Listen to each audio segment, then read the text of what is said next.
बे फेरेंगा बिथांनि सायाव जे एलिगेसन लाबोदों, बिथांखौ जे गाज्रि सोंखारिदों, इभेन बिथाङा दावराव देख्रेब नार्जारिनि नामखौ दावराय देख्रेब होनबाय थायो। बिथाङा सासे बर' जानानै दिनैसिमबो दावराव देख्रेब नार्जारिया सोर सिनाया नामा? आं अब्ला बुंगोन बिथाङा सासे बर'आनो नङा, हाफ बर' हाफ हारसा बियो।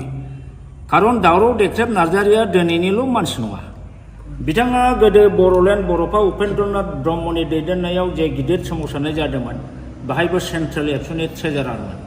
आरो बिनि उनावबो बिथाङा जातिनि सिबिनायाव गोबां रल लाबोदों। बड'लेण्ड जनजाति सुरक्षा समिति दानानै बिथाङा tribal belt and ब्लकआव non ट्राइबेलफ्रा illegally एनक्रच खालामनानै दं दिनै 3 लाख बिगा हा।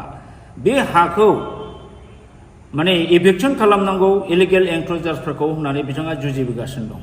दिनै हिरा सरनिया नब सरनिया बा हिरा सरनिया इलिगेल सार्टिफिकेट लानानै खननै एमपि जालांबाय। बेखौबो बिथाङा चेलेन्ज खालामनानै हाइकर्ट गेलेबोदों। दा बेफोरबायदि खामानिखौ सोर मावो? जाय हारिनि प्रति सिबिनाय भाब दं, हारिखौ अननाय दं, बेफोरबायदि मानसि दिनै बेबादि दावराव देख्रेब नार्जारिखौ बिथाङा बिदि एखेबारे थासिल्ल'मूलक खोथा बुंनाया बियो जातिनि थाखाय दुखु गोनां बाथ्रा। आरो बि फेरेंगा रन्जित बसुमतारी, आं नोंथांखौ खावलायगोन, नोंथाङा दिनै गादियाव दं होननानै इएमआव दं होननानै बेबादि गोग्गा मारिनानै बारा खोथा दाबुंबाय दाथा। समा एखे थाया।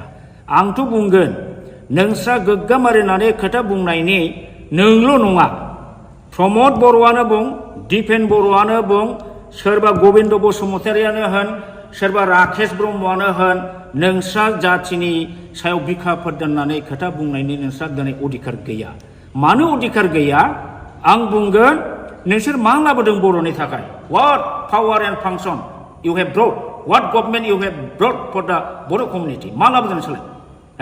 नैबे बिटिसि एकर्ड 2003 नि हाग्रामा महिलारि बिएलटिजों स्टेट गभर्नमेन्टजों सेन्ट्रेल गभर्नमेन्टजों लाबोनाय बे एकर्ड, बेवहाय जोंहा रायजोनि बदलै रायजो मोनाखैब्लाबो अलमस्ट मिनि स्टेट रेंकआव जों मोनदोंमोन। 40टा डिपार्टमेन्ट जों मोनदोंमोन। आरो बे 40टा डिपार्टमेन्टनि एडमिनिस्ट्रेटिभ, लेजिस्लेटिभ, फाइनान्सियेल पावारखौ मोनदोंमोन। नोंथांमोनहा नैबे नोंसिनि बे बिटिआर एकर्डजों मा लाबोदों? दिस बिटिआर एकर्ड मिनिंलेस। आरो बे बर'नि थाखाय बिराद बर' हारिखौ जोबस्रांग्रा एग्रिमेन्ट बेयो। दिनै जोंनि बर' मानसिया कनसियास नङा, अनेकानो स्टाडि खालामाखै। बे हिसाबैसो बे बिटिआर एकर्डखौ दिनैसिमबो दोनदों। आंथ' बुङो, आं बादि साब्रै साबासो ओंखारोबा बे बिटिआर एकर्डखौ आं दिनैबो सावो।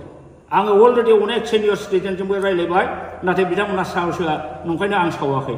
दाबो आङो सावो। मानो? बे एकर्ड बिटिआर एकर्डनि दारै, बिटिआर पिस एग्रिमेन्टनि दारै बर'आ जे खहा जाबाय, बर'आ जे मोनखानाय पावार एन्ड फांसन दंस' जाबाय, बर'नि हा हुनि रैखाथि दिनै गैलिया, थार्ड ग्रेड फर्थ ग्रेडनि साख्रि होनाय पावार गैला। फारसेनिफ्राय दा गुबुन हारिनिसो जयगार। बर'आसो दा गोजोनदों, जायनि फलाव बिसोरो बे बिटिआर पिस एकर्डखौ आपत्ति खालामाखै। मानोना बे बिटिआर एकर्डनि क्लजआव बर' हारिनि जेबो रैखा खबस गैया। बरन्स कास्ट हानि पावारखौ आसाम गभर्नमेन्टनो हरदों, वाटार बडिसनि पावारखौ आसामनाव हरदों, बर'नि जेनाखि लेजिस्लेटिभ पावार थानाय, आयेन दानाय आरो बेखौ सालायनो नायनो थाखाय गभर्नमेन्ट अफिसार जेनाखि प्रिन्सिपाल सेक्रेटारि, बेखौबो नोंसोरो प्रिन्सिपाल सेक्रेटारिनि जायगायाव चिफ एग्जिकिउटिभ अफिसार खालामदों। बेबादिनो दारै बिटिसिखौ अट'नमास डिस्ट्रिक्ट काउन्सिलनिफ्राय नोंसोरो असमियानि षड़यन्त्रआव, हिमन्त बिश्व शर्मानि बिजेपिनि आरएसएसनि षड़यन्त्रआव नोंसोर ओरैबायदि मुर्खामि एग्रिमेन्ट खालामबाय, जे एग्रिमेन्टनि दारै दा जोंनि बर'आ माने जोबस्रांबाय। इमिडियेट कयेकथा बोसोरनि गेजेरावनो बर'आ जोबनो थांगासिनो दं। दा बे हिसाबै नोंसोरो लाजिनांगौसो। दा नोंसोरो गोहो दंब्ला आं सोंगोन, दिपेन बर'खौनो सोंगोन बा प्रमद बर'खौ सोंगोन, नोंसोरो बे एकर्डआव मा दं सान्दों? मा दं सान्दों? मा बेल' दं बेहालाय? बेनिफ्राय 100 गुन साबसिनमोन नैबे एकर्डआ।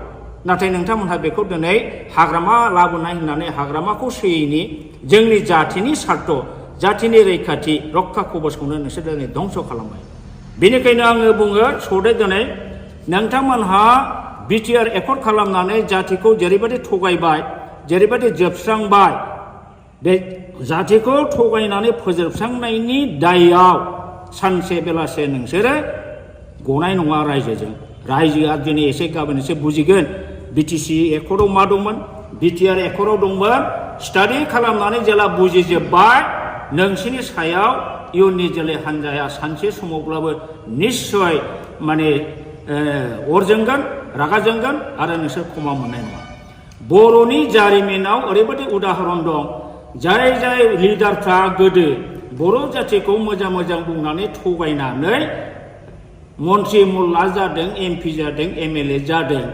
रायजोखौ थगायनानै दोनदों जेबो मावबोआखै बेफोरबायदि लिडारा मा सास्ति मोना नोंसोरो जारिमिनखौ नाय बर'नाव आं डाइरेक्ट उदाहरन बुंला पुरस्कारखौ मोनबोगासिनो दं बावला नोंसोरबो हारिखौ थगायनायनि फाबाव बे पुरस्कारखौ नोंसोर मोनगोन दिनै नोंसोरो बिजेपि बा हेमन्त बिश्व सरकारनि अननायाव कौटि कौटि थाखा खामाय बिल्डिं लु कलकाता दिल्ली बेंगालराव न' लु लाब गैया लाब गैया नोंसोर सान्थि थानो हानाय नङा नोंसोरखौ रायजोफ्रा अनसायनाय नङा रायजोखौ थगायनानै जोबस्रांनायनि थाखाय नोंसोरो बयबो बर' रायजोनि अभिशाप मोनगोन आरो सानसे बेलासे नोंसोरो गोमोरलांगोन रायजोआ बेखौ फिननायखौ होगोन दा बेखिनिखौनो आं बुंबाय रन्जित बसुमतारी बिथाङा बोरो नोंथाङा होनदोंमोन बिटिसिआव जोंहा 1100टा पस्ट दं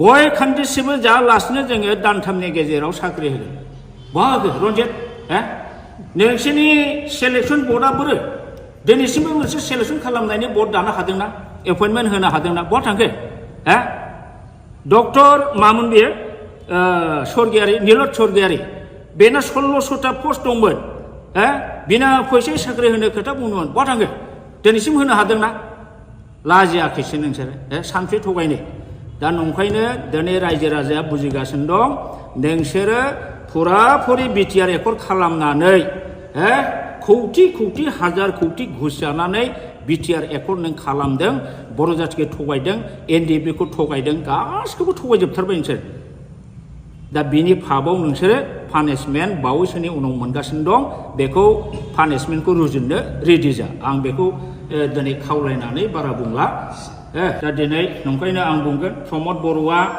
एबसु लिडिं खालामबोदों जानो हागौ खिन्थु बियो ओरैबायदि सार्थपर ओरैबायदि थगायसुला ओरैबायदि बेफारि बे जातिखौ दिनै फाननानै